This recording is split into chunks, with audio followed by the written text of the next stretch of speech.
అందరికీ నమస్కారం. రాయచోటి తహసీల్దార్ కార్యాలయంలో అనేక రికార్డులు ట్యాంపరింగ్ మార్పులు చేర్పులు జరుగుతూ ఉన్నాయి.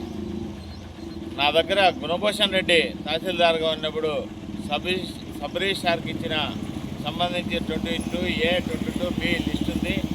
దానికి ఇప్పుడున్న దానికి తేడాలు ఉన్నాయి. మధ్యలో మళ్ళీ 2022 డిసెంబర్ 27వ తేదీన అప్పటి శాసనసభ్యుడు గడిగోట శ్రీకాంత్ రెడ్డి ఈ మండలానికి సంబంధించి ప్రభుత్వ భూములు, ప్రైవేటు భూములు, డీకేటీ భూములకు సంబంధించి ఒక బుక్లెట్ రిలీజ్ చేయడం జరిగింది. ఆ బుక్లెట్ ఇటీవల రాయచోటి తహసీల్దార్ కార్యాలయం నుంచి ప్రొఫార్మా 1 రికార్డు ఆర్టీఐ కింద తీసుకోవడం జరిగింది. ఈ ఆర్టీఐలో ఉన్న వాటికి వీటికి ఏ ఒక్కదానికి పొంతన లేకుండా ఉన్నాయి. అంటే చాలామంది బలహీనులు, పేదల భూములు వెళ్ళిపోయింటాయన్న నమ్మకం అయితే కలుగుతుంది. ఇంకా అడంగలు ఇంకా కొన్ని పరిశీలన చేయాల్సిన అవసరం ఉంది.